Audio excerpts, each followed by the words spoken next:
Oh, yeah. Hey, Bushman, Bellman, copy at White 6. That's a weapon. Yeah. Hotel 26, Crazy Horse 18. We'll call for change by Charlie Mike Bravo. Speed 37. I'm Red White 6, Bushman 6 Romeo. Hotel 26 is Crazy Horse 18. Have individuals with weapons. Radio. We have Banners 1-4. Yep, he's got a weapon too. Hotel 26, Crazy Horse 18. Have fun.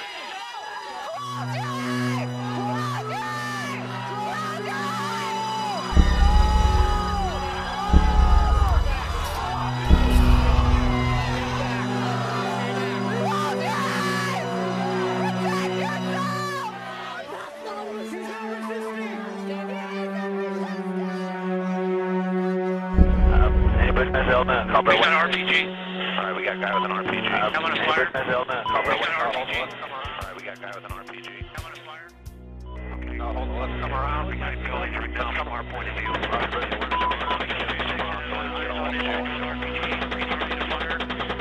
we got a guy shooting. Now he's behind the building. He was right in front of the Pratt, about there 1 o'clock. Haven't seen anything since then. Just fucking, once you get on, just open up. Okay, Roger. I see your element. You got about 4 Humvees out along this. You're clear. Alright, firing. Line here. What's the stage line? Let me know when you gas it before you. Light them all up. Come on, fire. Yeah, Roger. Keep shooting.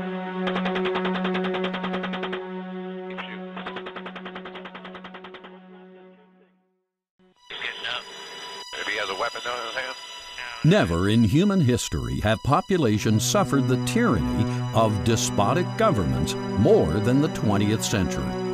For every time despots take control, their first aim is to disarm their intended victims. The lesson the 20th century teaches is that governments have killed more people than all of the wars combined because the vast mass of people had previously been disarmed. Sometimes it happens overnight. Other times it takes a few decades. And the establishment will have the arms and the monopoly of arms, and so there's no check or balance on that arbitrary tyranny. And so all tyrants throughout history, including present history, must make sure that the people they have conquered do not have the physical means of resistance. And quite frankly, if the American colonists had not been well armed, they would never have had their revolution. Since colonial times, Americans have understood this, that a free nation is a function of an armed populace. And the founders reflected these realities in 4 places in the U.S. Constitution, the most famous being the Second Amendment. This amendment states, "A well-regulated militia, being necessary to the security of a free state, the right of the people to keep and bear arms shall not be infringed." When you disarm a population, you leave them open to the worst criminals of all, which are government criminals. There have been more deaths due to the genocide and democide of governments in the 20th century than all the wars put together. Unfortunately, the mainstream media, influenced by anti-constitutional interests, rarely mentions any of this, nor do they ask the obvious question, if the Second Amendment says we're supposed to be a free state, how come we're fast approaching a police state? Everything we see in the Declaration of Independence is decrying the police state and the reasons that the founders stood up against it. How could we have allowed our politicians to establish a Department of Homeland Security when all 50 states already have Departments of Homeland Security provided by the U.S. Constitution itself? The reason why we have Department of Homeland Security, even though we already have the Army, the Navy, the Air Force, and Marine Corps, and federal law enforcement, is because the powers that be fully intend to create their own version of the SS. Their own version of the KGB. That is what the DHS is. People don't like to hear this, but if you look through history at the horrible regimes of Stalin, Lenin, Hitler, whoever, they were funded by the law-abiding taxpayers. The Patriot Act and other statutes have opened the door to not only a police state, but a surveillance state, complete with TSA agents at our airports, warrantless searches, wiretapping of our phones, drones in the skies, and assaults to internet-free speech. Patriot Act and other pieces of legislation has made things much worse. There was a problem, we had to deal with it, but they made it completely worse. This whole idea that all we have to do is sacrifice liberties and make government bigger, spend more money. Before 9/11, we were spending $40 billion on security. And now it's over $80 billion they spend on it, and the Department of Homeland Security is expanding and TSA is expanding, so they've done everything completely wrong. The war on terror is really a war against the liberties of the American people. These civil liberty abuses are so frequently suppressed by the media, concerned citizens can only get full spectrum news from non-U.S. outlets. Well, mainstream media are dominated in journalism. The major newspapers, the New York Times, Boston Globe, Washington Post, Baltimore Sun, Chicago Tribune, even today, all three major networks, two of the three major cable companies, and I would say most of the Washington press corps. Why did MSNBC, CNN, and even Fox News hardly report the passage of the NDAA, a rogue act which permits indefinite detention of American citizens? The mainstream media in all of the Western world is dominated by people who I would describe as collectivists. They're people who believe that the state should be all-powerful, that the people should serve the state. It's quite different from the American Republic as it was originally conceived, where we believed that the state should serve the people, if the people were in charge, and that the state would be the servant. And people now believe that the state is supreme and the people should serve the state. And if that's the case, then people cannot have the physical means of resisting the state, so they must not have weapons of any kind because they have to be submissive to the state. And so therefore, the media and all of these groups support the concept of disarming the people so they cannot challenge the supreme power of the government. Why does one have to go to RTTV to be informed that the Department of Homeland Security recently purchased 450 million rounds of hollow point ammunition? Ammunition that's illegal in war under the Hague Convention of 1899. Who is this ammunition intended for? And why does the land of the free incarcerate more than any other nation on earth? We have the biggest prison population in the world because it's a privatized prison population that teams up with government to guarantee on record 90% occupancy.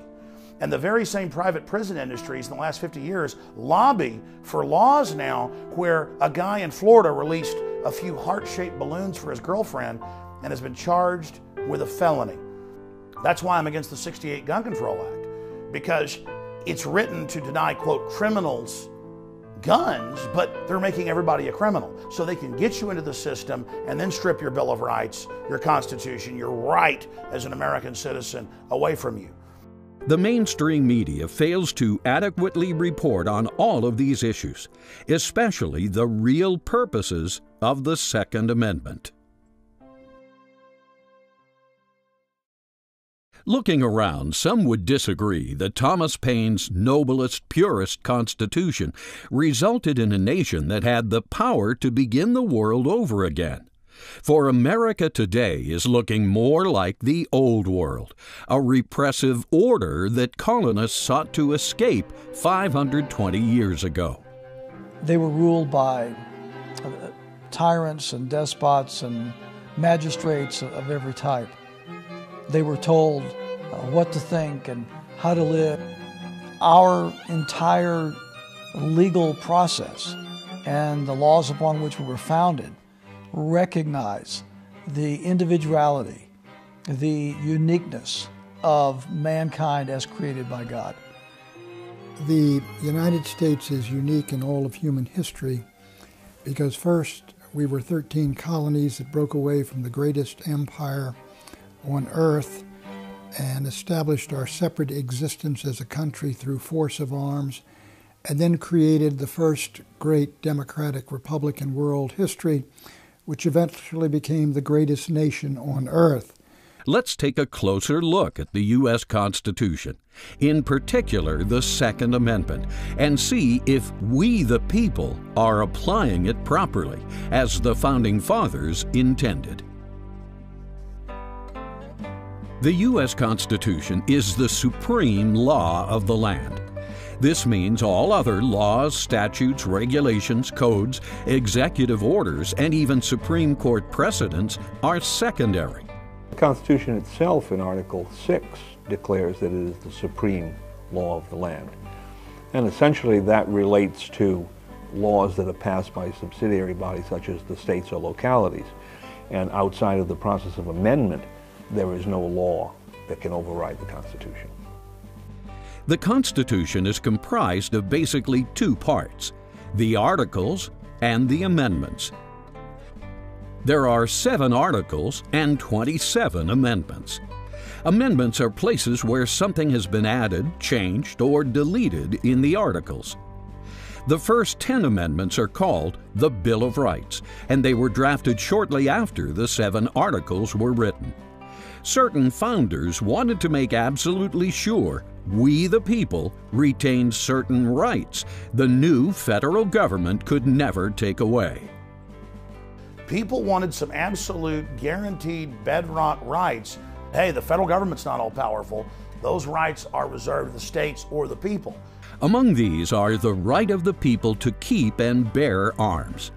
This right, stated in the Second Amendment, is one of the most famous of our rights. And since the Second Amendment is part of the U.S. Constitution, it too is the highest law in the land. Thus, no law, statute, Supreme Court ruling, or gun regulation takes priority over the Second Amendment. Even if it's popular, even if the great majority of people want to do it, like all these polls you see nowadays where they run around and see whether or not people support gun control, as if that would make it okay. That does not fly in a constitutional republic. People tend to give up their freedom and set aside their rights when they're afraid of a foreign invader, when they're afraid of calamity and chaos inside their own society, crime, for example. That's when they tend to give up their rights. All of pre-constitutional American history, from the first colonies in 1650 onward, confirms that the right of the people to keep and bear arms was everywhere.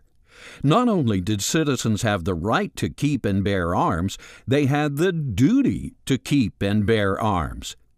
So if you look at the history of the militia and what we now talk about as the right of the people to keep and bear arms, you will see that actually it was a near universal duty of all able-bodied men in the colonial period to possess and to bear arms when they were necessary to defend the community. But certain interests, known as the gun control lobby, never acknowledged this. Instead, gun controllers infringe the Second Amendment with all manner of schemes and bogus legal theories.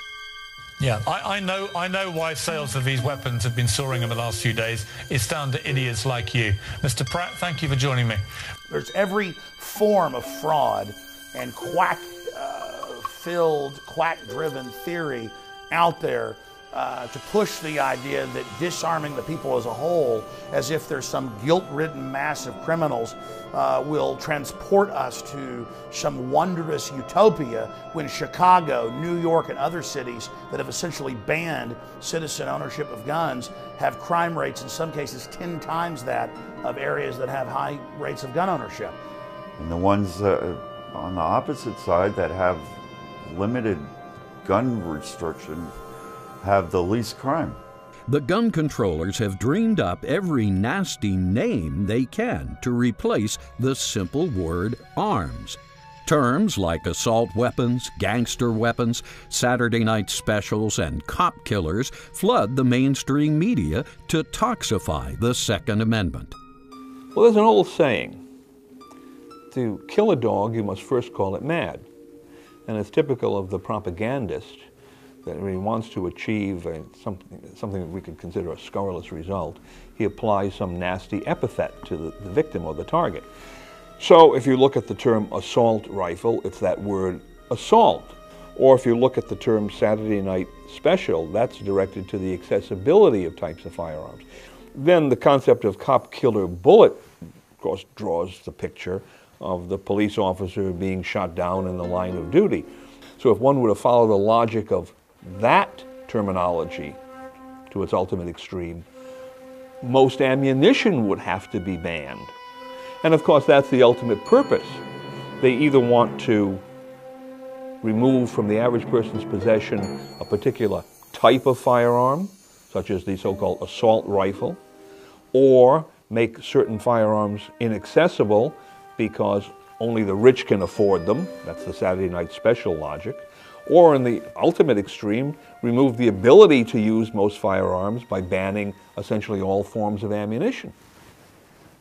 Where gun controllers can't demonize arms with nasty names, they work to limit their possession to what they call gun-free zones. The feel-good modifier, gun-free, is then attached to all manner of places. Thus, we get gun-free schools, gun-free airports, gun-free movie theaters, or simply gun-free zones. If these zones are generalized enough, they could theoretically be expanded to encompass the entire nation, if not the world. It should be obvious this is what the gun controllers are trying to do. Some of the strongest proponents in Texas came from people they've lost families because nobody was there with a gun that could have stopped some madman. So no, I think it would be less. It's never going to be a perfect society, but if we have total dependency on the government to take care of us and protect us, you can expect only bad results and bureaucracy and a lot of money spent and civil liberties violated. Gun-free zone is a particularly dangerous place for one to be, because theoretically there's nobody there that's going to be able to defend you or anybody else against a criminal who cares not to obey the gun-free zone sign. In fact, there's every reason to think that the most recent mass murderer sought out the school because he knew it would be a soft target. One can only hope that even the dullest of Americans will realize that any gun-free zone is actually a self-defense prohibition zone. Thus, a place where criminals and psychopaths are able to have their way with unarmed citizens. Some people argue that being armed will increase crime, but there's no evidence for this. And actually, this whole idea of a permit for concealed carry, it's better than not being allowed to own a gun, but it really isn't a solution. Everybody should have this right to conceal it or not conceal it. Ultimately, this provides a safer society, and I think some of these rampages could be stopped in the middle of them. Pundits never mention any of this, a clue that their gun control body's real objective is the eventual elimination of the right to keep and bear, leaving we the people defenseless against whatever usurpation and tyranny will surely follow. Nazi Germany, with its resultant Holocaust, serves as a perfect example. So when you look at the egregious and copious laws that have been levied against the right of the people to keep and bear arms, the founders wanted to be sure that the federal government understood that they had no power to infringe upon the right of the people to keep and bear arms. The Constitution is every American's reason, license, and permission to keep and bear arms. But judges often take issue with this. They wantonly abridge, infringe, or sacrifice fundamental rights on the grounds of some compelling governmental interest to act for the greater good. Socrates was asked, justice is in the interest of the subjects or is justice in the interest of the state? Now, the state does have a lawful constitutional mandate to protect itself. So this is where the paradox occurs. People have a right to overthrow government, but government also has the constitutional responsibility to repel insurrection. But as Justice Hugo Black argued in Konigsberg v. State Bar of California, a government's most compelling interest is to protect its citizens in the enjoyment of life, liberty, and property. In fact, the only reason a citizen owes his allegiance is in exchange for such protection. We forget this often, of course, but under our form of government and our theory of government, not only the primary but the only legitimate function of government is the exercise of force to protect yours and my inherent inalienable rights. But priorities are now so twisted. If Congress enacted a law which required we the people to surrender our arms to the bat fee for immediate destruction, gun control nuts would think to do so demonstrated allegiance. Well, there are a number of actions that an individual could take if the government were to demand surrender of firearms. The first, of course, would be to bring some kind of judicial challenge, go into court and seek to have a declaratory judgment, injunction, or whatever entered. The second would be to pass specific statutes that preclude that action from taking place, that public officials cannot attempt to confiscate guns because the members of the militia would be required to possess those firearms. And of course, the third possibility is that people would simply not comply. And if large enough numbers of people refused to comply and it was made manifest, that would probably deter that type of legislation. Self-defense is the only recourse citizens have from common criminals when the police are not around. More ominously, self-defense is the only recourse citizens have in the event usurpers employ the police powers of the state to tyrannical ends. Given this, any government that intentionally makes self-defense complicated or impossible puts an end to the citizens' reciprocal obligation of allegiance. For such government is little more than a criminal conspiracy of rogue politicians operating under the guise of constitutional authority. Dianne Feinstein on 60 Minutes and other programs has said on record, our goal is that Mr. and Mrs. America turn in their firearms. Mr. and Mrs. America, turn them all in. I would have done it. And now they want their registration program, they want home inspections, they want you to get $1 million of liability insurance to own a gun. They want to make owning a firearm basically the equivalent of being a registered sex offender. And if they move for wider gun control, wider gun confiscation, we have to simply refuse to comply. The American people must say no. The very existence of any law intended to further a criminal conspiracy is thus itself a perfect legal reason for disobeying its commands. Any law, so-called law, contrary to the Constitution, is no law at all. It is null and void from inception. It has no force or effect. You owe no allegiance or obedience to that law or to those who would attempt to impose it upon you. If you give up your right to bear arms, all else is lost. If the government were to demand that citizens turn in their weapons, the constitutionally savvy response would be, come and take them. Spartans, lay down your weapons! Molon Labe, come and get them, as Leonidas bellowed to the Persian envoy at the Battle of Thermopylae in 350 BC. Come and get them! 300 Spartans held back the entire Persian army which was invading the Greek islands and Greece itself. And apparently Leonidas told one of his Spartans whom he sent back to go tell the Athenians that we stand here loyal to our cause. And it is one of the great stories of human defiance and one of the most important stories in Western history because Greece was itself the incubator of Western democracy, and had it been overrun by the Persians and occupied for a long period of time, many, many things that happened to the West might never have happened. To be sure, patriots should continue to seek relief in the courts, legislatures, and voting booths, if only to prove to the world who are the aggressors. Unfortunately, given the types of judges who now infest the bench, it is likely they will lift not a finger to assist we the people, just as their precursors refused to assist we the people when Franklin D. Roosevelt seized, many say stole, Americans' gold in 1933.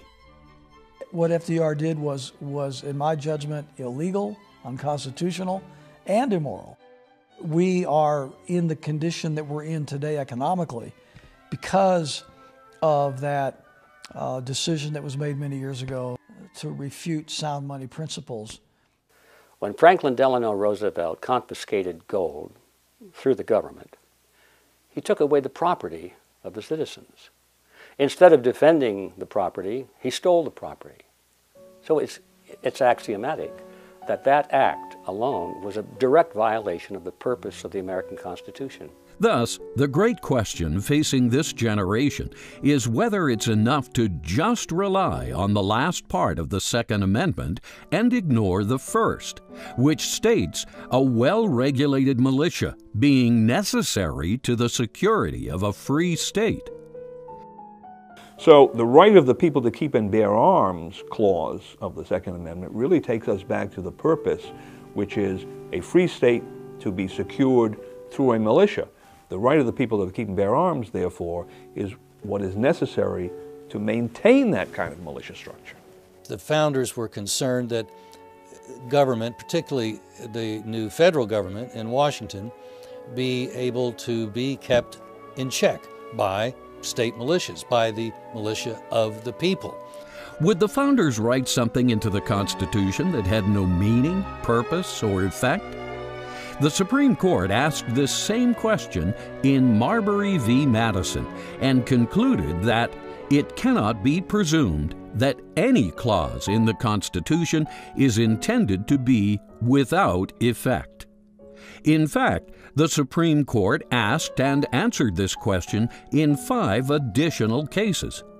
For example, in Williams v. United States, the High Court found, in expounding the Constitution of the United States, every word must have its due force and appropriate meaning, for it is evident from the whole instrument that no word was unnecessarily used or needlessly added.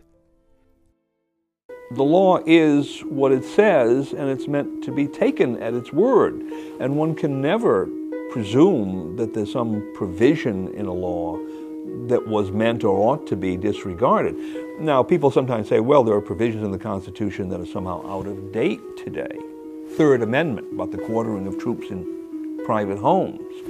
But who's to say that that type of abuse would not arise today, and some public officials would try to quarter troops in private homes?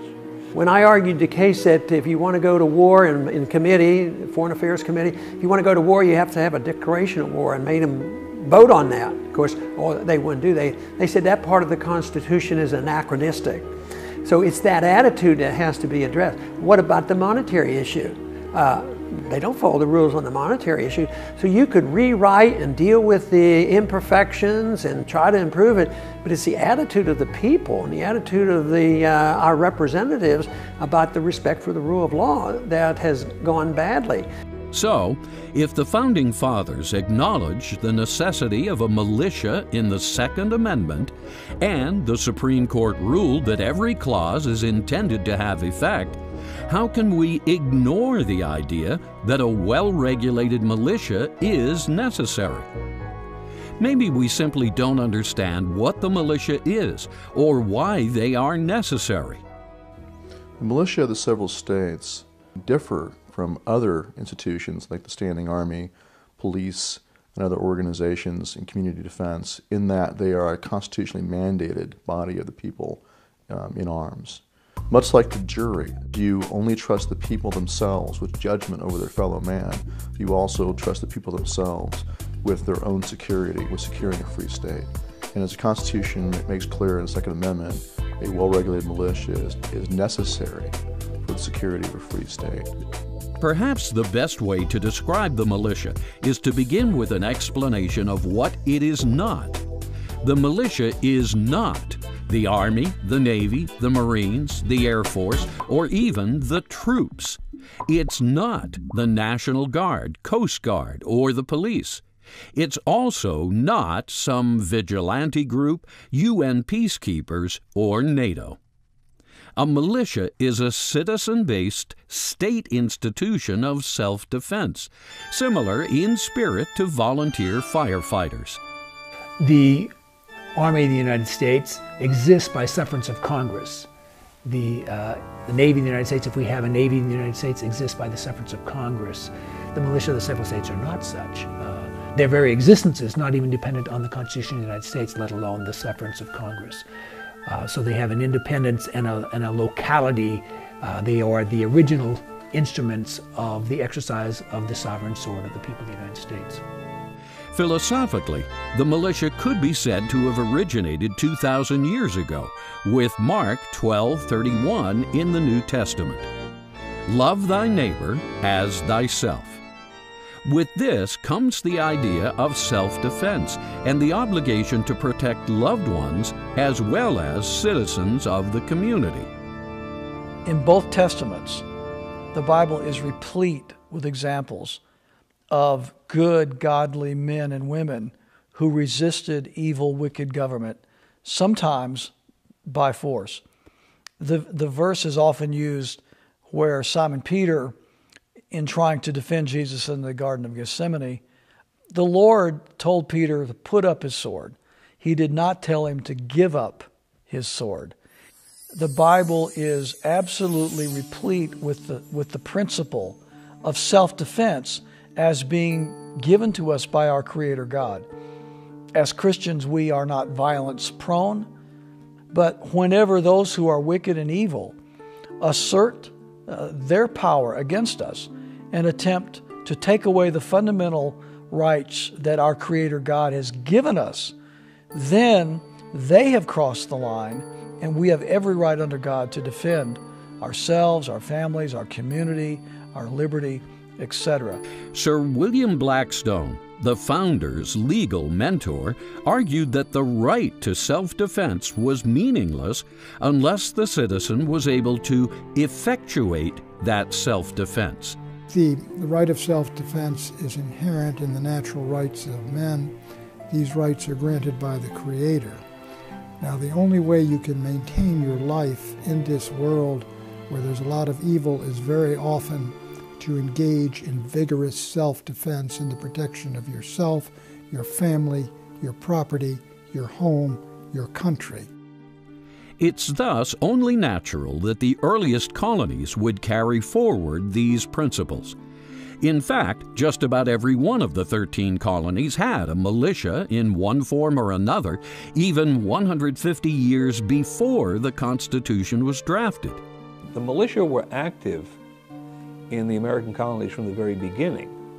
If you look at every colonial charter where the king granted certain powers to his favorites to go over to North America and set up some kind of colony, he always directed them to form what later became militia, to arm and train all of the inhabitants of these plantations, as they were called.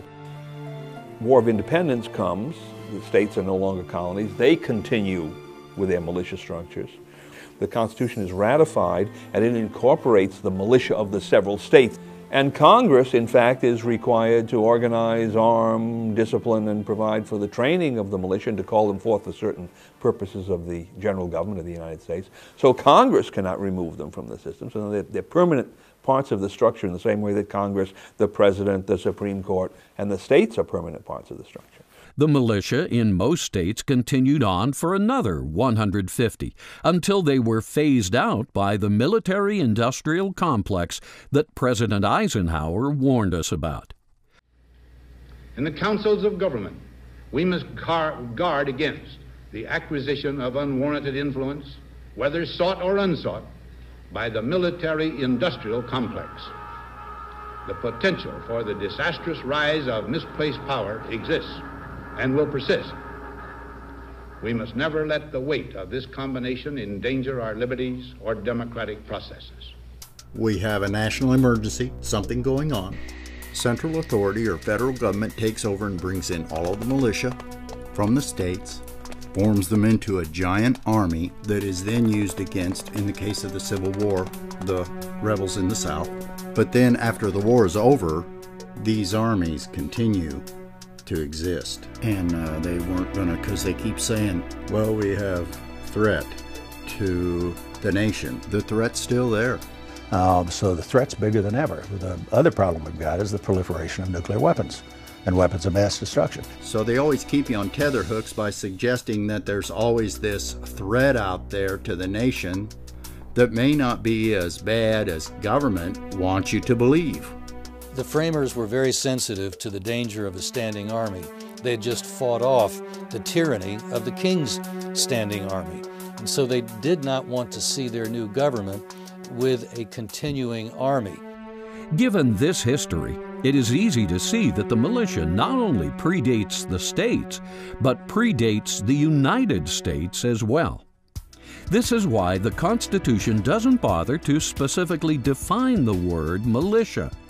In 1776, everyone knew what the militia were.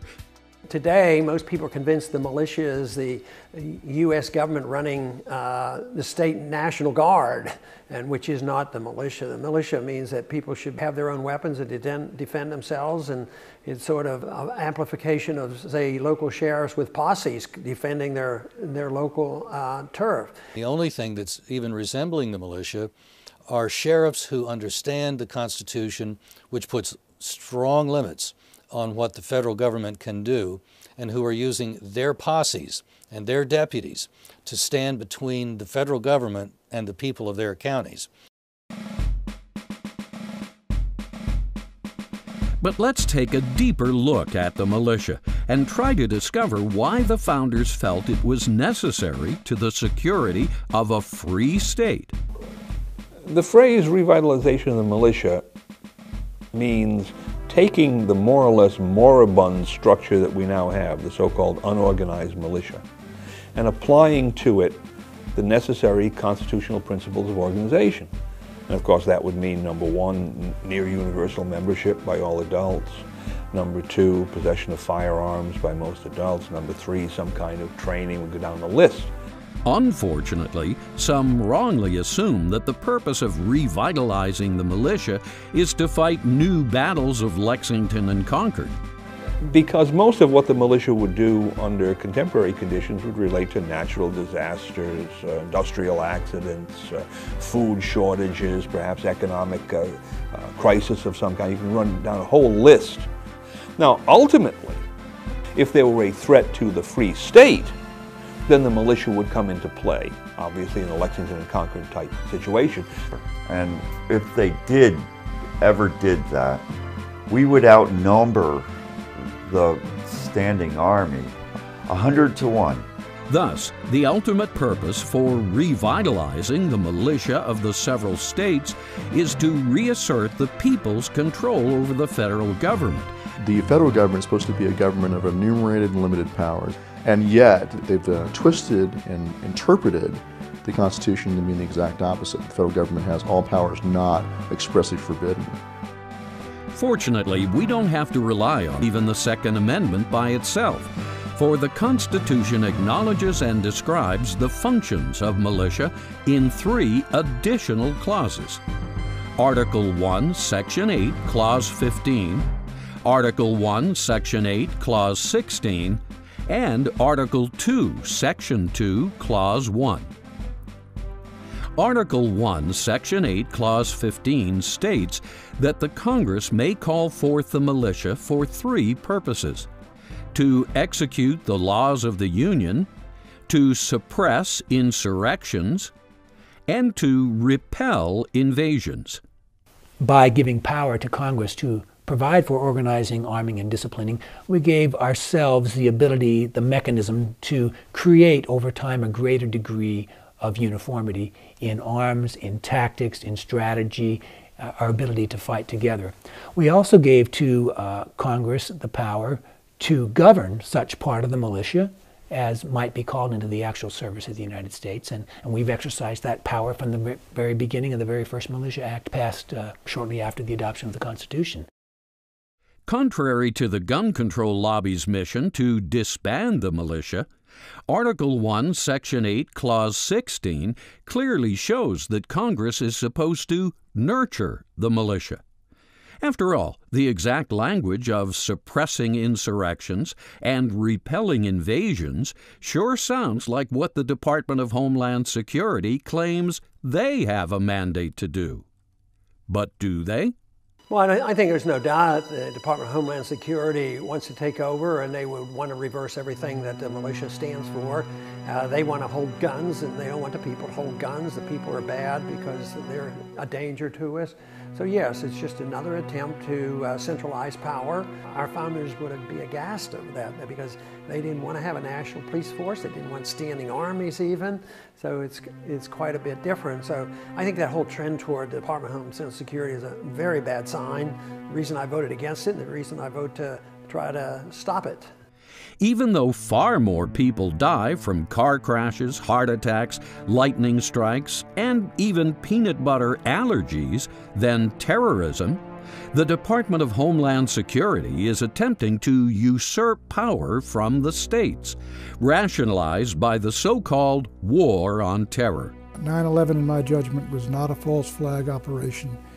It was an attack upon this country by Al-Qaeda and utilizing 19 fanatics who drove those planes into those buildings. And I don't believe that, that another country did that or had any hand in that whatsoever. Whether 9/11 was a staged false flag or not, it really doesn't matter because they've used it to demonize the Bill of Rights, the Constitution, returning veterans, gun owners, conservatives in the fetters. But if you look at 9/11, the official story is a fraud. Clearly there were criminal elements in the government and allowing it to happen, knowing that they could radically re-engineer our society into the oppressive state it's becoming.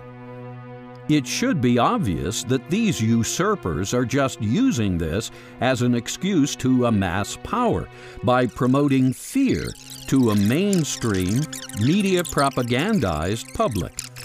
The war on terror is an abstraction. What is terror? Well, it's that which makes people afraid or fearful. But since people have different fear levels, any American is a potential terrorist if they do anything that causes the establishment to become uncomfortable. The U.S. Constitution makes clear that the militia are supposed to guarantee security, not some department patched together by usurpers in Washington, D.C., operating on a global domination plan for what they deceptively call a new American century. In the name of the war on terror, the federal government is passing all kinds of egregious edicts, such as the Patriot Act, Military Commissions Act, NDAA, et cetera, which trample the fundamental freedoms of the American people, take away our constitutional liberties, such as the Fourth Amendment. So who is really being terrorized here? The so-called war on terror is really a psychological war against the people of the world, certainly including the American people, and who will then accept any insult to their liberties in the name of defending themselves and providing security. It's as simple as that. And 9/11 was nothing more than an invasion that New York's militia should have repelled. Congress is given the power to call forth the militia to execute the laws of the Union, suppress insurrections, repel invasions, and then is given the power to provide for organizing, arming, and disciplining the militia, and to provide for governing such part of the militia as are called forth in the employment of the United States. And then the states are given the authority to train the militia according to the discipline that's prescribed by Congress, and the exclusive authority to appoint the officers of the militia, other than the President, of course, who's the Commander-in-Chief. The three militia clauses became part of the supreme law of the land, even before the Second Amendment was adopted. The militia are thus intimately baked into the Constitution, and the Second Amendment is just icing on the cake. The four most ignored words in the English language: a well-regulated militia. That's found at the beginning of the first half of the Second Amendment. Why is it everyone starts midway through the sentence? The militia are so important, they rank amongst 7, and only 7, institutions the Constitution specifically names and treats as permanent. These institutions, in order of importance, are we the people, the militia, the states, the United States, the Congress, the President, the Supreme Court. The militia are composed of the people themselves, and they exercise the ultimate power of government, the power of the sword. So it's putting the militia at the very highest level, because the Constitution does not identify Congress, the President, the Supreme Court, or even the states as necessary to the security of a free state, or necessary to the security of anything for that matter. Only the militia are identified as necessary. The militia rank alongside we the people themselves, because the militia are the people. In fact, the people's very sovereignty depends on our control of the power of the sword through our militia. The astute citizen will note that neither the Army, the Navy, nor any department can claim a constitutionally mandated existence. Nor can they exist at all unless Congress specifically acts. The militia, on the other hand, exist whether Congress acts or not.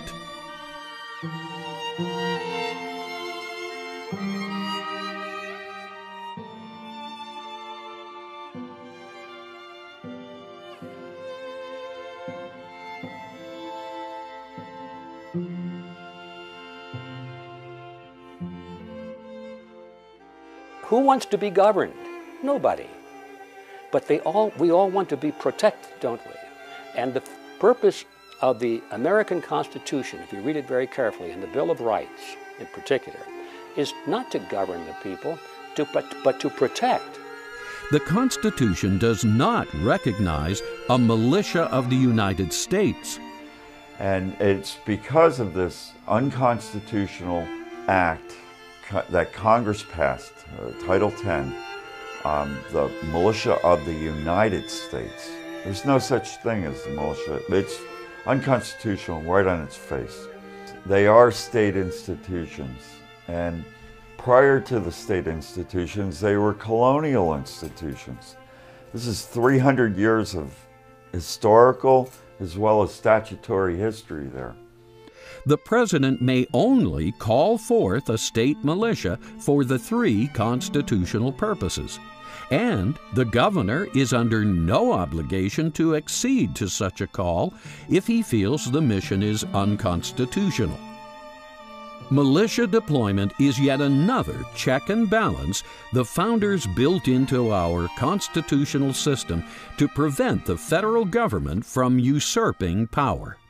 The whole idea of the militia was to protect the states against the federal government.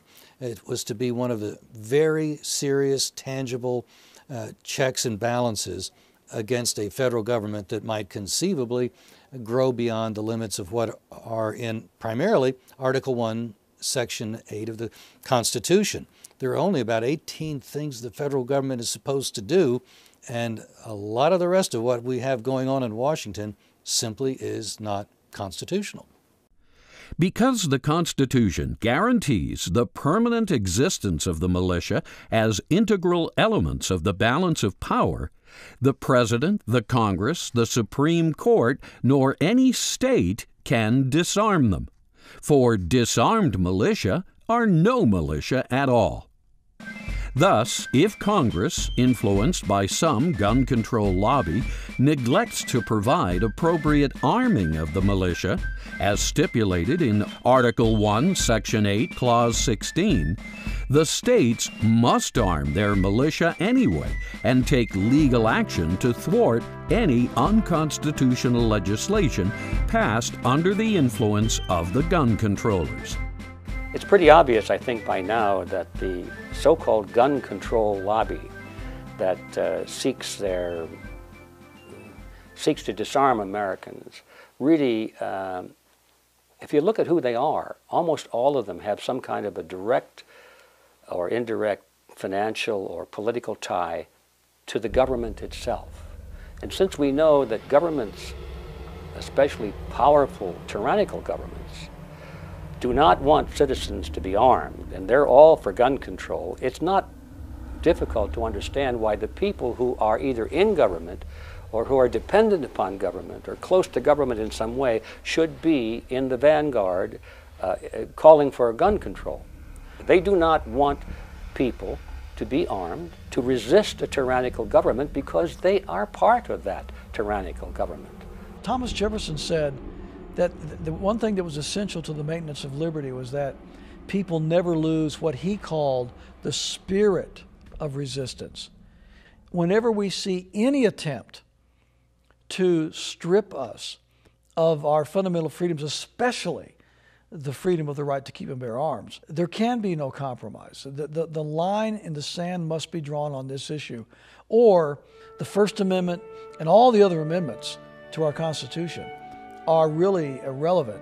The founders wrote the U.S. Constitution so we, the people, would always have our state militia to guarantee there will be no repeat of tyranny like that suffered under King George. King George III was an angel compared to people we have running the New World Order today.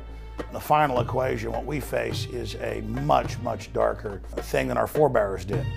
Politically, militarily, they were facing an enemy just as powerful, who'd never been defeated before. They were ragtag. King George was just an oppressive pig who wanted to suck off people.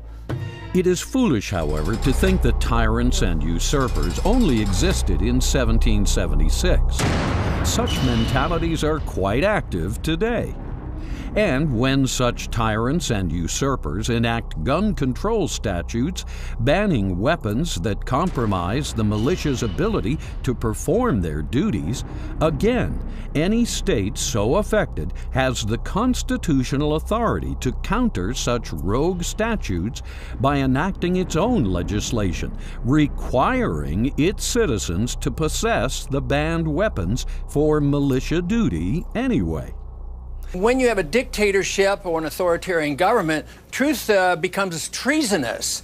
There are even limits on freedom of speech. There should be on our right to own a gun as well. So if states simply revitalize their militia, and one of the clauses in that revitalization statute says, well, every member of our militia is required to possess a firearm, then he can treat that, and the state government will treat that as a militia firearm, and of course the militia are governmental institutions, then all of those individuals within each state would now come under the exemptions or exceptions of the gun control statutes that already exist. Thus, a federal statute from the gun controllers banning rifles, for instance, could not supersede a state militia law, because such statute would not have been made in pursuance of the Constitution, but in contempt of the Constitution. Again, the Supreme Court's decision in Norton v. Shelby County reminds us that, quote, an unconstitutional act is not a law. It imposes no duties. It is, in legal contemplation, as inoperative as though it had never been passed. End quote. Another area, the states could simply pass legislation saying that these gun control statutes are not going to be applied. The militia structure is part of the Constitution. So there's no way that Congress can pass a statute that somehow makes an inroad on the militia, disarms the militia, for instance, because the Constitution itself prevents it. So the Supremacy Clause doesn't even come into play there. The states can be standing on their constitutional authority to maintain the militia of the several states in an armed manner. Even if a gun control law were valid in the benighted District of Columbia, it would not be valid in the states because maintenance of the militia is one of the primary attributes of state sovereignty, which the Constitution explicitly recognizes. Congress cannot pass any legislation that abridges any attribute of state sovereignty. Henry David Thoreau is one of the guys in history who he's still famous, even though he said some things that are still pretty darn radical. And he recognized that having respect for politician commands, which they call laws, isn't really worth anything. It doesn't do humanity any good. In fact, it does the opposite, because it will lead people to do things that otherwise they would recognize as evil because, well, it's the law. We have to follow the law. Even if it doesn't match our own morals and our own virtues, we have to follow it because it's the law. Thus, all general gun control legislation emanating from the federal government is subject to being disregarded and rendered ineffective by the states on the basis of the militia clauses in the Constitution alone, with no reference to the Second Amendment even necessary. It's only the people who stand up against it who see the brute force inherent in all government. The people who went along with slavery when it was legal, they didn't get in trouble. The people who saw that as evil and say, we're not going to put up with that. I don't care if you call it law. We're not going to put up with that. They're the ones who saw the violent inherent in the system.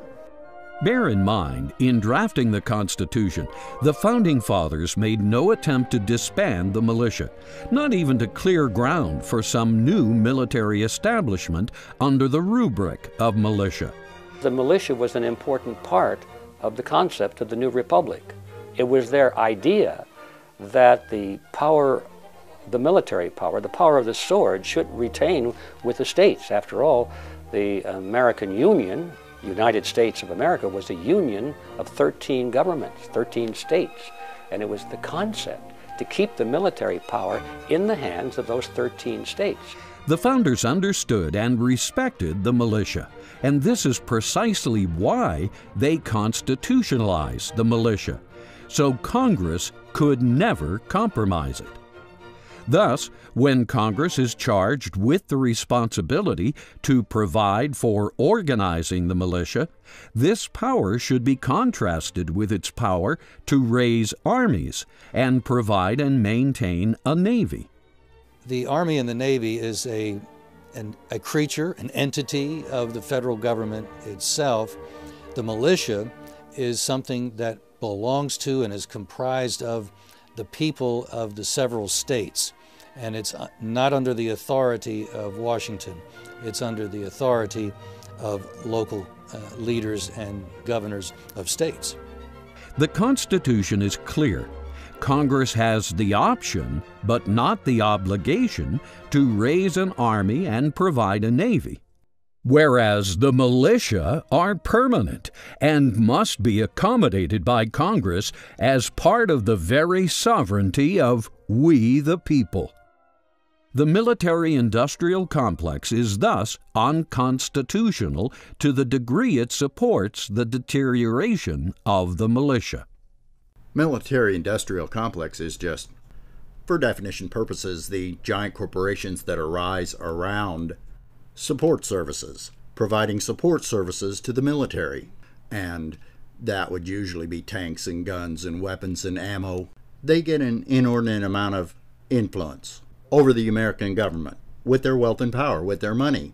They start influencing politicians, and that has an undue effect on just government because it distorts the process of government as defined in the Constitution, where it is the people. As a group of individuals, all of us as a family of Americans ruling over our own government. The military-industrial complex, the rise of a permanent, established, standing army, and the industrial complex that supports it is unconstitutional to the degree that it supplants the militia and erodes the responsibility and the duty and the ability of the people to serve in that capacity.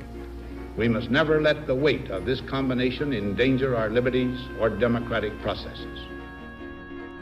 Of the three requirements for the militia, organization, arms, and discipline, arms are the most important, for even a rabble can eventually organize and develop discipline if at least armed. But unarmed people are almost always helpless, hapless, and hopeless. They're not culturally brought up to know how to defend yourself. If you're taught how to use a sword or a pistol or your fist, you're being brought up by people that are teaching you to not be a slave. If you're brought up in the nanny state, then you're being brought up to be a slave. Slaves are disarmed, and then they're financially disarmed. Their jobs are taken. Their families are broken up until you enter a North Korean type situation, the dream of all statists. To ensure the militia would always be able to arm itself, the founders did not charge Congress with the exclusive responsibility for arming citizens. It should be obvious that were the provision of arms a government monopoly, it would be easy for any usurper or tyrant to disarm the population by refusing to provide arms. The British had embargoed the importation of ball and powder, ammunition, so that the founders might have their musket, might have their Brown Bess rifle, but they wouldn't have any ammunition for it. So they developed their own domestic sources for those. In a report to expose the ease of buying this 50 caliber military-style sniper rifle, I wanted to make sure I could buy ammunition. That turned out to be as easy as ordering flowers. The lesson still is a good one today.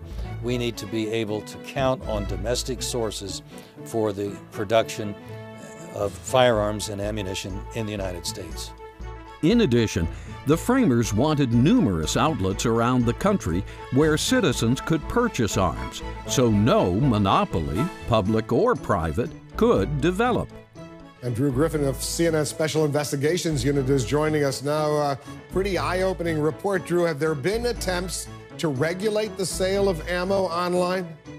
Per the Constitution, we the people are supposed to keep our own firearms in our own possession at all times. They believed that it was the responsibility of the citizens to choose the arms that they wanted to use and to become familiar with them and to have a sense of possession with them, because after all, it was their responsibility to use those arms. And then, of course, the ultimate purpose of the militia, the maintenance of a free state, looks to the possibility of usurpation and tyranny. Usurpation and tyranny by whom? By public officials. They're the only ones who can usurp and tyrannize by definition. So if the arms of the militia were kept in armories or magazines under the control of public officials who might themselves be the usurpers and the tyrants, then obviously the militia could not possibly function to overturn usurpation and tyranny. Obviously, these strategies provide the only way to guarantee effectiveness of a militia against usurpation and tyranny. The militia of the several states still exists. It was never outlawed because it was never shut down. It never did cease to exist. There was no law, no act ever passed that says there won't be any more militias. It's just that they have succeeded in convincing people that that authority of the militia no longer exists. The permanent incorporation of the militia into the Constitution requires the states to train and maintain their militia, whatever Congress may or may not do. And this is quite feasible, for we train at schools, colleges, and vocation classes 3, 4, or 5 times a week. Attend churches 3 or 4 times a month, and even take such things as music lessons 50 times a year. Most of the men of the colonies were church-going men. They would have their church services in the morning, and then they would go out into the lawn, into the places nearby, and then they would drill as militia in the afternoon. So why can't we attend militia training just 3 or 4 times a year? After all, this training could be the most important of all, for it provides the very security that makes all the other training even possible. If there were something resembling the Swiss system, a universal militia, there would be a much greater likelihood that if somebody were unstable, that they would be spotted, because they would be put at least 2 or 3 weeks a year in a kind of intense period. And if they couldn't take those pressures and they reacted in strange ways, they could be called out and dealt with without having the tremendous state system that we now have, which frankly isn't very effective anyway. It would only be a short time before men and women in the community spotted individuals who were unstable. If I walked into a gun store to you and I look like a nut, a crazy person, would you sell me a gun? No, and frequently gun dealers experience that. And so if you could call up and find out in a matter Today, we are at the mercy of psychiatrists and police that are rarely on the scene at the right time. It is believed that the guns that they used were all legally purchased at stores and gun shows, and many of the bullets were bought at the Littleton Kmart just down the street. In colonial America, shooting rampages almost never happened because the whole population of free, able-bodied males comprised the militia and was always armed with the latest firearms suitable for military service. Those arms actually include almost any type of arms that you could imagine. Let's look at the reasons that the militia could be called forth pursuant to some directive from Congress. Well, the third one is to repel invasions. What sort of arms might an invader have? Well, they wouldn't be coming with muskets, or they wouldn't be coming with single-shot shotguns, right? They'd be coming with the most modern infantry arms, certainly, that they could obtain, equivalent to what the United States Army or the Marines, for instance, would have.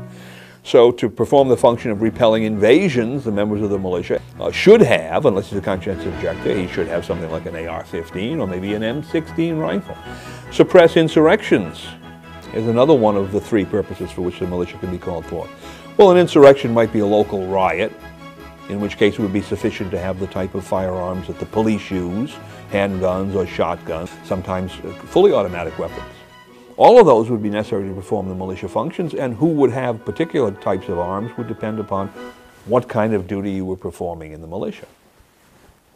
Gun control laws and so-called assault weapon bans intended to prohibit citizens' possession of state-of-the-art arms are thus unconstitutional. Since Congress has the power and duty to provide for calling forth the militia, it would be next to useless to call forth a militia for homeland security were it not properly organized, fully armed, and well-disciplined.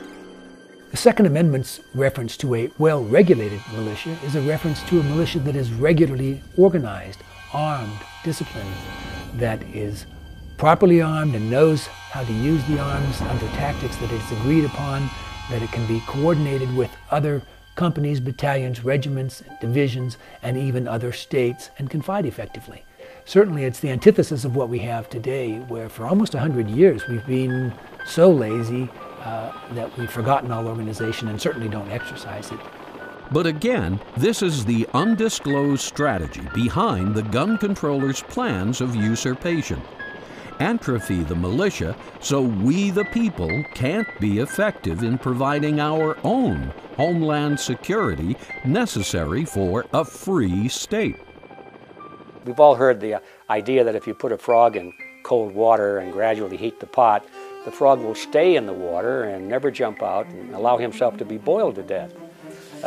Whereas if you drop him into a pan of really hot water, he'll jump out immediately. And I think it's true when you relate this to human nature, that people do get used to incremental increases of tyranny. They get used to greater and greater inconveniences and insults from government until finally they'll just accept the total package.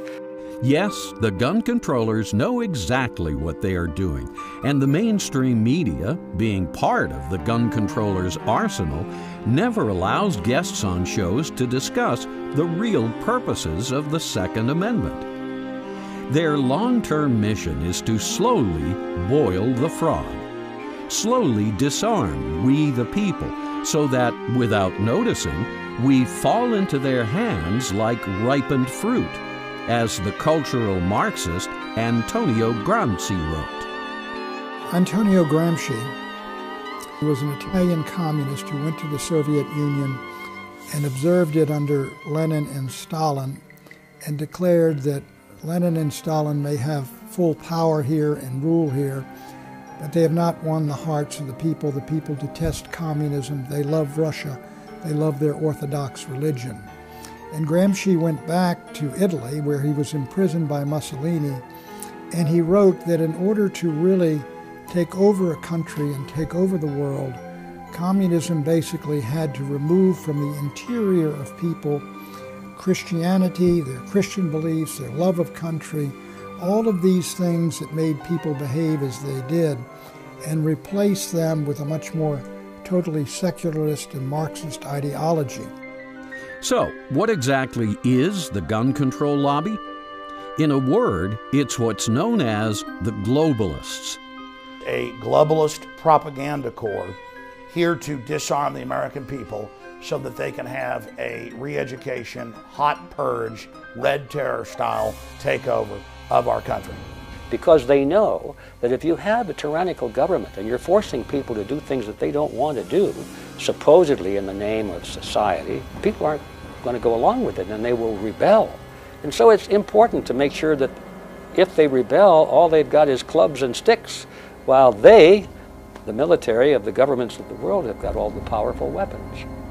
These are your gun controllers, and they vehemently oppose the Second Amendment, especially the militia. This is why you never, ever hear the word militia uttered on their corporate or government-sponsored networks, except in a disparaging way. You're an unbelievably stupid man, aren't you? You would rather have people be victims of a crime than be able to defend themselves. It's incomprehensible. The mainstream media is fundamentally on the side of supporting any and all gun control measures, no matter how basically extreme. And they basically push this unified front that you're bad because you believe in the Second Amendment that this country was founded on.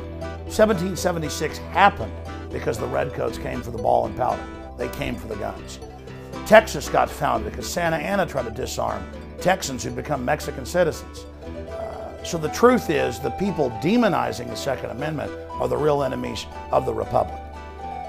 If the communist leader, Mao Zedong, is correct that political power grows out of the barrel of a gun, the gun controllers are an elite that is applying Mao's principle to wrest political power from we the people, here in the U.S. and the rest of the world. Their goal is to consolidate all arms and weapons under their sole authority by invalidating and destroying the right of the people to consolidate arms and weapons under their authority. True globalists would like to see basically national governments and countries yield more and more power to transnational and global institutions. Their model for the world is the European Union, where the European countries yield up portions of their sovereignty to transnational institutions like the European Commission, and these transnational institutions are able to impose their agendas on individual countries. So I think this is the overall objective of the globalists, and of course in order to achieve that and to prevent a global government from being overthrown would require the disarmament of the citizens of individual countries. This small but powerful international group is comprised of members of the Council on Foreign Relations, the Bilderbergers, pundits in the New York mainstream media, liberal celebrities employed by the Hollywood-based MPAA studio distributors, corporate fascists in multinationals, bankers in the Federal Reserve System, IMF and BIS executives, neocons who have co-opted the GOP, United Nations supporters, Marxists infiltrating America's cultural institutions, and the U.S. military-industrial complex that serves the UN's global standing army, NATO. The mood of this city is entirely behind the idea of globalization, the effect of which has been basically to deindustrialize a significant slice of America. We lost 6 million manufacturing jobs during the decade from 2000 to 2010 and 55,000 factories. If you want to know why the real wages of working Americans have not gone up in real terms since the 1970s, globalization is the reason. This is what a globalist does, consciously or unconsciously, directly and indirectly, in order to facilitate their one-world government, often called the New World Order. George H.W. Bush, President George H.W. Bush, used the term at the United Nations in 1991, and he used it basically to describe a world in which the United States and Great Britain and the Western nations would take the lead in basically establishing a world order after the Cold War was over. But that is different than some ideas of the New World Order, say of Immanuel Kant and others whose idea is of global governance and a global government. Now, it's not just any kind of a world government. If it were the kind of a world government that was based on the principles of individualism and freedom and respect for human rights and all the things that our original Constitution guaranteed to the American people, I think it'd be a wonderful thing. But that's not the kind of world government they're building in New York at the United Nations. The big mega banks have said they want a planetary world bank that you pay carbon taxes to. And it's the big banks that are lobbying and funding Bloomberg and others to take our guns. In fact, many foreign banks. And so the world government's in our face, but the Southern Poverty Law Center comes out and says it doesn't exist, and you're a terrorist if you're a gun owner and believe in it. There are many, many people who believe in global governance, and there are the basic rudimentary institutions of global government. The UN, the World Trade Organization, the International Criminal Court, the European Union is sort of a model of global government. So that's what they're trying to build, and I suppose some of them think that it's in the best interest of society, but whether you agree or not, the fact is that if they succeed, you as an individual and I as individuals will not have the right to do anything without permission of the state.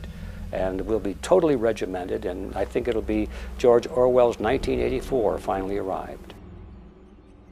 The skeptic should at least acknowledge this. Since the Constitution guarantees a republican form of limited government and a free state, anyone who works against these principles has to be suspect. The Constitution of the United States guarantees to all of the states a republican form of government. And inasmuch as the United States is made up solely of the states, and all of the states must have a republican form of government, it follows that the United States as a collective is a republican form of government. And the one thing that is outstanding in every one of them was every one of them had a militia, a state militia, formed and operated on essentially the exact same principles. So important is the militia to our constitutional principles, its role parallels the preamble to the Constitution itself. The first purpose of the militia is to execute the laws of the Union, which is to establish justice. The second purpose of the militia is to suppress insurrections, which is to ensure domestic tranquility. And the third purpose of the militia is to repel invasions, which serves to provide for the common defense. Thus, the Founding Fathers saw that the militia would provide the primary forces to serve the preamble's purposes. When you look at the elements of that preamble, promoting the general welfare, the blessings of liberty, etc., can only be ensured by an armed society.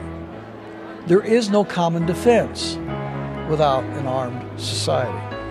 There is no domestic tranquility without an armed society. It always comes down to the right of the people to keep and bear arms.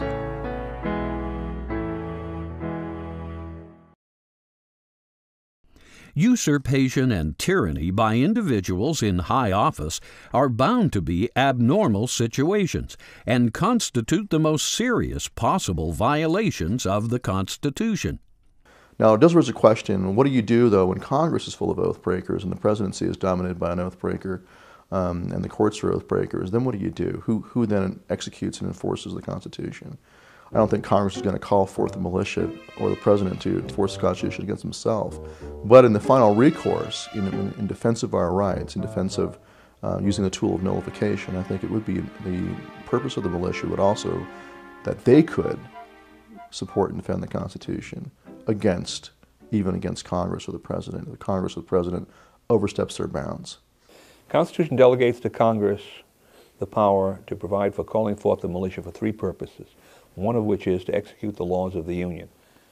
The Constitution is one of the laws of the Union. According to its own explicit terms, it is the supreme law of the Union.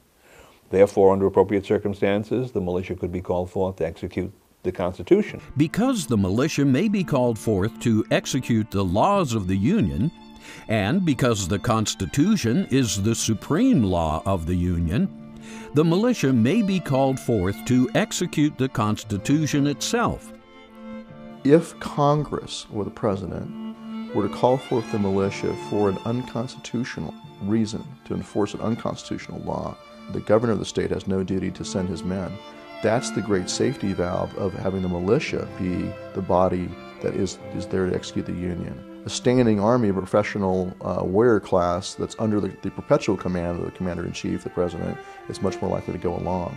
The Constitution must fully empower the state militia to suppress such rogue individuals, and, in the extreme, even justify the militia calling themselves forth, as they did at Lexington and Concord in 1775. The militia must always be in a position, when faced with usurpers or tyrants or other kinds of rogue public officials, to assert a superior authority, because if their authority is not superior, if the usurpers, tyrants, and rogues can claim superior authority, then they will be successful in their usurpation, tyranny, or other illegal activity. And the militia will not, in fact, be capable of executing the laws of the Union, which is their constitutional responsibility. They will not be capable of maintaining the security of a free state.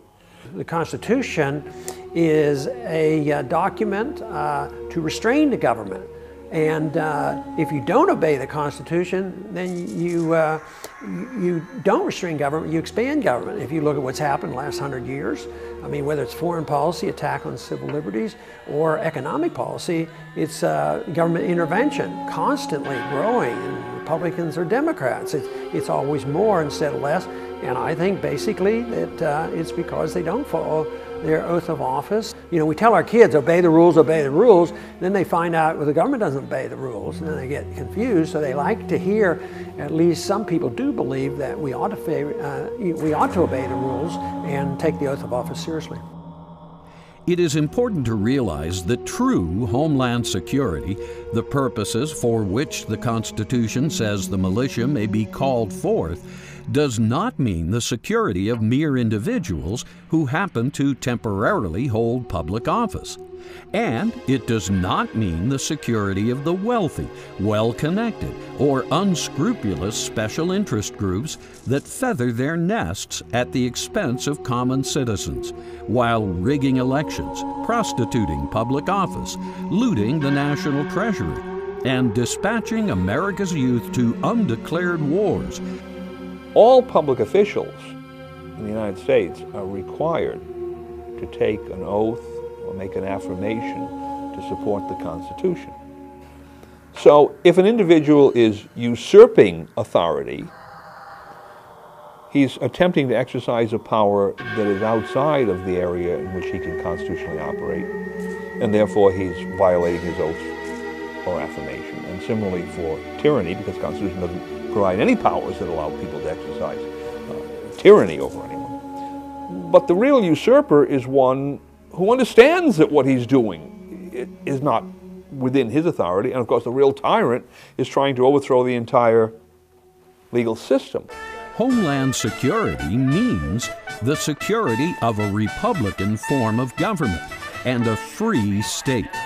A free state composed of we the people, administered for the benefit of we the people, and guaranteed by we the people with their own arms in their own hands. Homeland security is the globalist system to absorb the old republic and federalize things. The citizen spies, the surveillance, all of it. And interestingly enough, Homeland Security 10 years ago hired consultants from the former Soviet Union and East Germany to come over and set it up. So it is totally alien to America, and it's the opposite of our republic's security.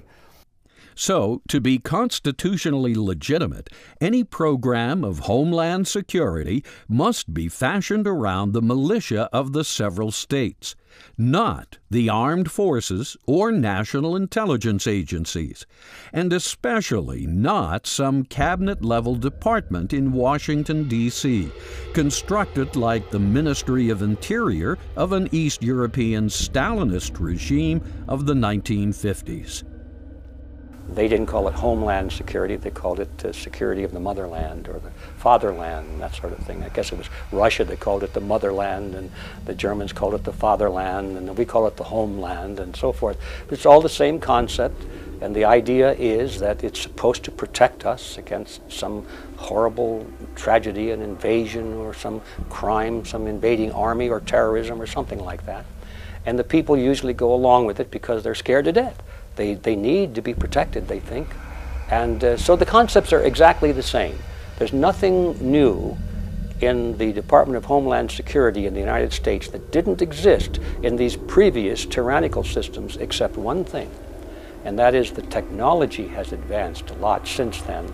And the Homeland Security can now do much, much more in the way of controlling people than any of those other regimes could dream of doing. In the wake of 9/11, neither Congress, the President, nor any elected official even considered a constitutional solution to the problem of homeland security, as Americans routinely did for some 300 years prior. It's as if the power elite in Washington, D.C. has forgotten that the Constitution even exists. Well, the power elite in Washington, the Constitution is a thorn in their side, and once the government gets to the point where it starts taking more authority than it has a legitimate right to claim, that's when the people are correct in objecting to it. The militia recognized by the Constitution are always subject to governmental approval, supervision, and command. Thus, no matter how patriotically motivated, mere groups of men equipped with firearms do not comprise a constitutional militia. But there is still a tradition among Americans that individual citizens have a right to keep and bear arms to protect their own homes, their property, their family, and their lives, and that right has been upheld by the United States Supreme Court, most recently in the Heller decision of 2007. But I think I'd caution people about the definition of patriotism. You know, I think there's been some gross distortions on that, because right now I'm accused of being unpatriotic, you know, because I don't want to fight a war that's not declared. I want to bring the troops home, and I want to obey the Constitution, and they call me un-American, unpatriotic. Yet I think the important thing, whether it's defending the militia or whatever, a patriotic person defends the people and the principles of a country. Typically, all able-bodied men and women from 16 to 55 years of age are subject to enrollment in the militia of their respective states. Unless he or she is a conscientious objector, each is required to possess one or more firearms, along with a supply of ammunition and accoutrements.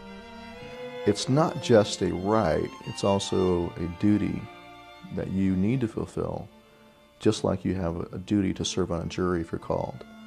If you leave that to the so-called professionals, you will wind up with a warrior class over you who eventually will see themselves as separate, as above you, superior to you, and you as a second-class citizen. If you are the militia, if you are the militia of the people and responsible for your own security, that's much less likely to happen. So it's incredibly important for everyone to accept that duty and step up. Thus, if this is what the supreme law of the land requires, how can a gun control lobby of either public officials or private citizens be legally pushing to disarm American citizens? There are some members of the gun control lobby who really, in a sense, don't understand what they're doing. They may have a good faith belief that these various gun control provisions that they're proposing will have a good effect, and they simply don't think about or don't understand the constitutional ramifications of what they're doing. On the other hand, there are many people in the gun control lobby to whom one cannot attribute ignorance. And I take in particular ones who are public officials. They have taken an oath to support the Constitution. And when you take an oath or affirmation to support the Constitution, you're at least implicitly saying that you understand what the Constitution means, because you can't possibly support something that you don't understand what it means. Given what the Second Amendment stands for, and given the clear contradictions in the goals of the gun control lobby, how is the promotion of contemporary gun control laws not a subversive, even criminal activity? You're a hatchet man of the New World Order. Okay. You're a hatchet man. You're not going to pull on America's heartstrings. They know your script, okay? You're not going to get our guns. I've pointed out that Piers Morgan and all these other globalist agents are engaged in criminal acts. That's why I've said deporting. They are here engaged in subterfuge, trying to overthrow our established republic and our law. And you have free speech as a citizen, but you do not have free speech when you try to overthrow the Bill of Rights and the Constitution and the Declaration of Independence. Well, their purpose ultimately here is to take arms out of the hands of the people, and ultimately this will destroy the security of a free state, because unarmed people through the militia are the security of a free state. And what happens if you don't have a free state? Well, you have some other kind of state. The absolute nature of the right of the people to keep and bear arms is precisely what one would expect from the Second Amendment's precept that a well-regulated militia is necessary to the security of a free state. Therefore, a free state is one in which everyone possesses his own firearms, knows why he is armed, opposes every attempt to disarm him, and, with his arms and training, fulfills his duties to provide security in just proportion with everyone else. A free state is a limited government created simply to defend the free state itself, so that the people, the juries, the grand juries, the voters, the citizens, the posse, the militia, the civil defense can bring lawbreakers, criminals, murderers to justice in a people's tribunal, in a people's court. In a free state, the right of the people to keep and bear arms is absolute. Anything less could never provide adequate security. It would always enable a police state to develop. The police would always end up outgunning the common citizens. Another Stalin's Russia, Nazi Germany, or Mao's China. Second Amendment says a well-regulated militia being necessary to the security of a free state. Was that some kind of delusional statement on the part of the Founding Fathers? A free state is one in which the people themselves are the sovereigns. The people are the ultimate governors. The sovereign in any society is that group which controls the ultimate force in society. If you're going to have a dictatorship, then the dictator and his cronies and a standing army or a secret police force or whatever will have that power. If you're going to have popular sovereignty, then the people will have that power. The YouTube film entitled Innocents Betrayed, produced by Jews for the Preservation of Firearms Ownership, documents the hopelessness of populations that have been disarmed or outgunned by their governments throughout history. What happens when self-defense is against the law? What happens when the protectors become the predators? What happens when innocents are betrayed? Imagine that 2/3 of all Americans disappear. The police are not meant to be able to outgun the citizens. We didn't even have police forces until New York in the 1840s, and then they were famous gangs that abused people. It's the citizens that are the real police, but now the servants are trying to become the masters, and that's basically what's been happening. The Founding Fathers would have looked at our modern police forces as standing armies of a kind. The police should not be allowed to outgun the common citizens, because the common citizens are supposed to be functioning in the militia. The militia is supposed to be a check and balance against standing armies. If the police are looked at as standing armies, then clearly the militia should have firearms at least as good as what the police have in case the police should go rogue. Thus, unfettered private possession of arms is absolutely necessary for the security of a free state. Only private possession of state-of-the-art arms can maximize both readiness and deterrence, particularly against usurpers and tyrants in office, who historically have proven to be most dangerous to every free state. So naturally you can understand why these politicians that are reaching for more and more and more power might get a little nervous about a large population that's armed. It makes sense.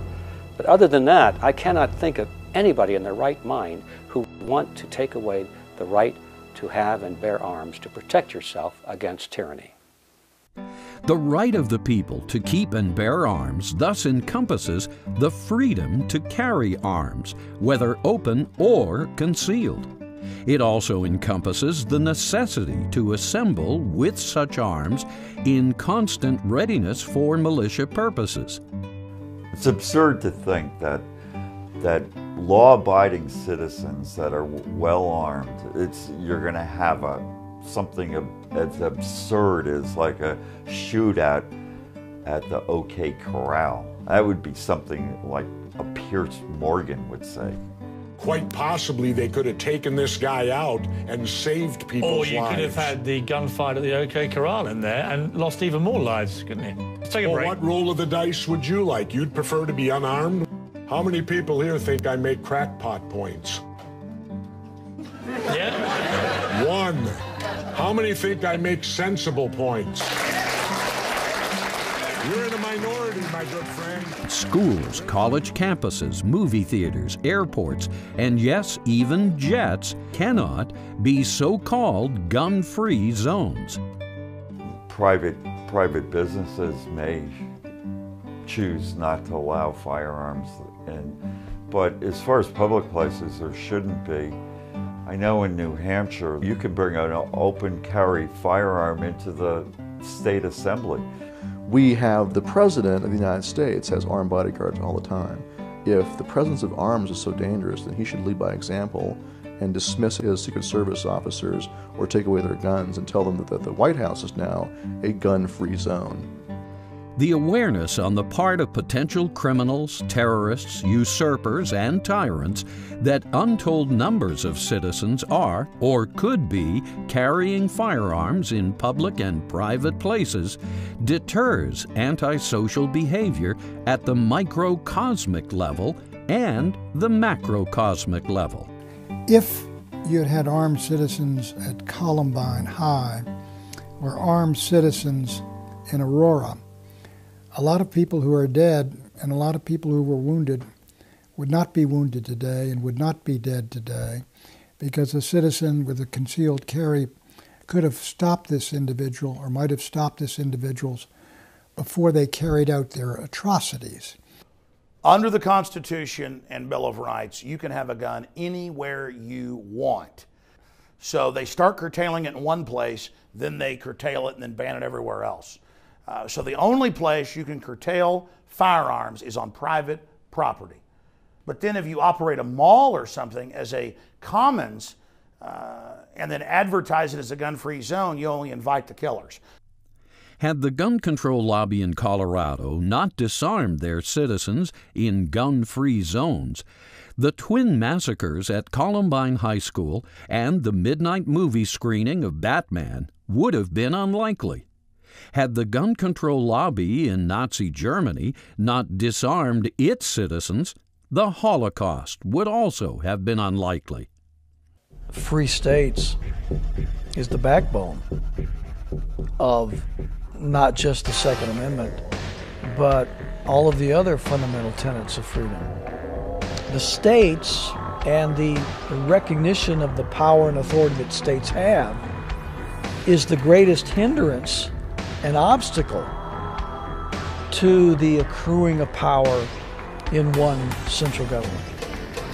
A well-regulated militia is necessary to the security of a free state. In its absence, such a state cannot survive. And this is exactly what the gun control lobby wants: the termination of the free state. Every tyrant or would-be tyrant loves to accrue power to one central government. To this end, they are active and strategically located not only among the intelligentsia, major media, and educational establishment, but most ominously in the law profession culture. But the propagandistic and political power these people wield is not overwhelming. The gun control lobby would have nothing if they didn't have the media and a bunch of politicians. The Second Amendment is bullshit. Why doesn't anyone go at the core of it? Wait a minute, Bill. Oh, really? David Stockman? Well, The gun control lobby is mainly talking heads on the evening news and politicians like Senators Feinstein and Schumer. Just as they have been defeated in the past, the partisans of radical gun control can be defeated in the future. We've had enough of the development of highly militarized kinds of weapons. It's not in order. So I think eternal vigilance is the price of liberty, and I think that is what people who believe in the Second Amendment are going to have to maintain. Ultimately, effective exercise of the militia powers can provide the skills Americans need to not only provide homeland security against terrorism, but advance the right to keep and bear arms. We had those rights long before this country was even formed as humans. Every able-bodied man in Switzerland, and I think many of the women as well, are part of the official military of Switzerland. And if you look at Switzerland, you'll find one of the lowest crime rates in the world. Is this an accident? Is this a coincidence? No, this is just the result of common sense. In 1776, Thomas Paine observed a unique opportunity facing his fellow colonists. They were not only living on a vast new continent replete with seemingly endless resources, but a continent that had no entrenched government. He was a brilliant philosopher, and his book, Common Sense, probably did more to educate, inspire, and inform than maybe any other writings that were written at the time. By declaring independence from the Old World, the colonists could start over. They could create a brand new country with a brand new type of government, one that had never existed before. Not only did Thomas Paine see this opportunity to begin the world again, so did other political geniuses. And these sages converged on 18th century Philadelphia to draft what became the two most important political documents ever written: the Declaration of Independence and the United States Constitution. They wanted George Washington to be king, as a matter of fact. Many of the people in America assumed, well, now we won the war, so who's our new king going to be? And that little group of men in Philadelphia that drafted the new Constitution, I don't know where they came from, but they were students, they were scholars, and they were men of such great principle that they rejected that offer of power for themselves. They said, no, we're going to break with tradition. We're not going to take over power over the people. We're going to build a new system where the people are in charge. They are the sovereign ones. That had never been done before. The Constitution was the blueprint for a real new world order, not the cheap imitation globalists and their gun controllers are trying to foist upon populations today. The New World Order, of course, that they have in mind is a globalist government where national boundaries are diminished for the betterment of the global traders. But in order to achieve that, you have to have international law. You have to have a police arm in order to create this global economy that you salivate over. That's the New World Order that they see. And the desire for global trade, again, that the British Empire had instituted. And many, many countries had fallen victim to that international law that the Crown was implementing globally. The United States was the first major breakaway of a major colony from a great monarchical imperial power in Europe, which then dominated the world. And the breakaway was not only successful in establishing American independence and freedom, but the Americans created a republic, a new kind of government, which served as a model for peoples all over the world and was a tremendous success and became the strongest, most powerful, most successful, and richest country on earth. They always say, oh, you want that old Constitution. The Constitution is the most revolutionary idea ever. What the globalists are going back to is 3,000, 4,000, 5,000-year-old Egyptian or Babylonian or even Middle-Age domination from 1,000 years ago. They're the old world order. Tyrants and combines and victim disarmament and enslaved peasants is the old world. The Republic in America is the real New World Order. The founders' New World Order was based on 4,000 years of experience with previous governments. What did these governments do right? What did they do wrong? All of this thought was hammered into the U.S. Constitution. The history of the Constitution's peculiar taking notice of and peculiar clauses governing the perpetuation of the militia of the several states into our larger compound constitutional order was the history of a couple hundred years experience of self-government on this continent. Tried and true methods that were perfected in all the statutes and the constitutions or charters of the several colonies and then the constitutions of the several states, and the experience of trying to use on a large scale that element of our defense during the War of Independence and the frustrations and trial and error there were all crystallized into the clauses of our current Constitution. 236 years later, this noble Constitution has guided 13 sparsely populated colonies to a free nation of over 300 million, what Thomas Paine would surely characterize as the noblest, purest nation on the face of the earth. The idea that people could govern themselves was relatively new. In the 1600s, late 16, early 1700s, this was really coming out of the ideas of John Locke, Rousseau, but the debate goes back to the Republic, the debate between Plato and Aristotle. Wherein does justice lie then, Socrates? Some say it lies in the interest of the state, and some say it's in the interest of the subjects. As a self-governing republic, we the people have inherited something unique, if we can keep it. And the "if we could keep it" is a reference to whether or not we understand what it means to have a limited government, a constitutional republic. A republic being a government that has to operate under laws that can't be changed by even a majority vote, can only be changed by supermajorities going through a very lengthy and difficult process. As long as we keep the government to living within those means, we will have kept our freedom. Sure, this nation has problems, but nothing that can't be solved by a proper application of the Constitution. All of it. You know, a lot of people think I might be pessimistic because we have so many problems up here and they're so overwhelming and they're not making any progress. The truth is I'm pretty optimistic. I'm optimistic for a couple reasons. One is I visit the campuses and I know a lot of people have come out age 14 up to 30 and they seem to be very, very interested in this message of liberty and they realize that we're at a turning point. Things are changing. But one of the things that I think is very important is the educational system.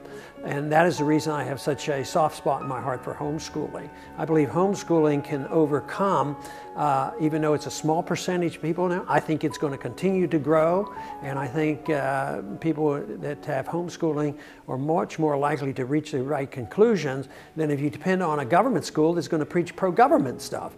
The government-approved spectrum of ideas is always about, well, how much should they take of what you earn? How much should they control you? You know, should we have a 3% tax increase or a 2% tax decrease? And that is pitched as if that is the entire spectrum of possible ideas you can have.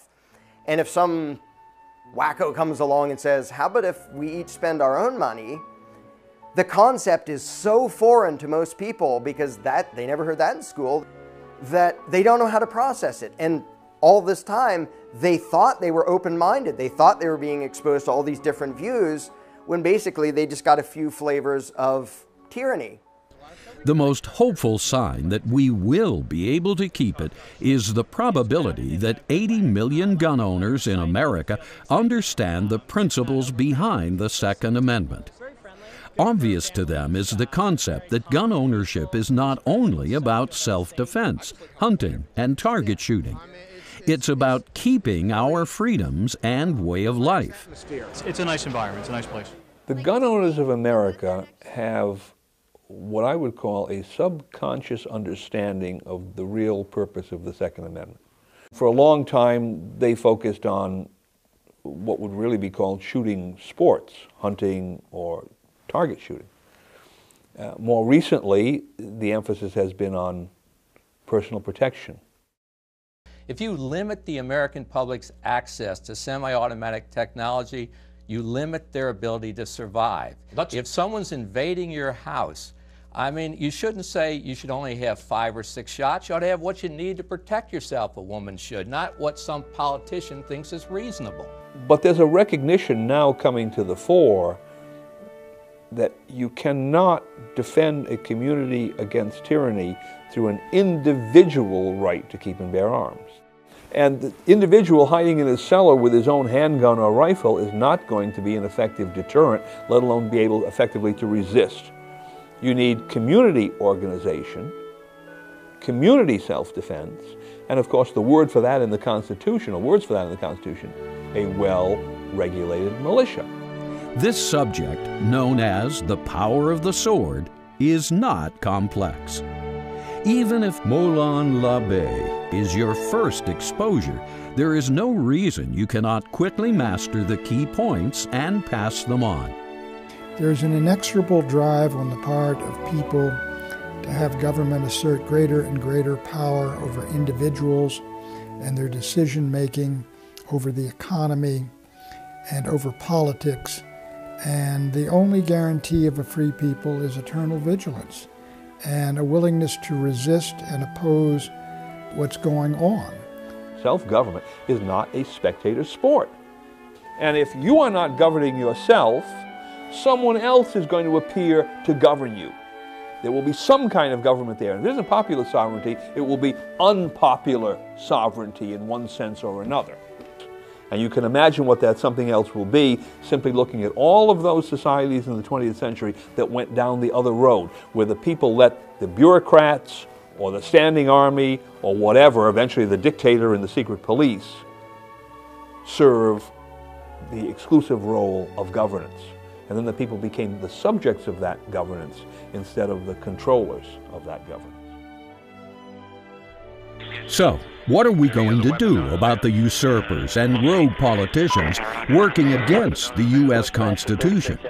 What are we going to do about the globalists seeking a return to the old world order, an order saturated with war and chaos, oligarchy and totalitarianism? The founders pulled America out of this quicksand 2 centuries ago, and their vision of liberty remains the world's hope to this very day.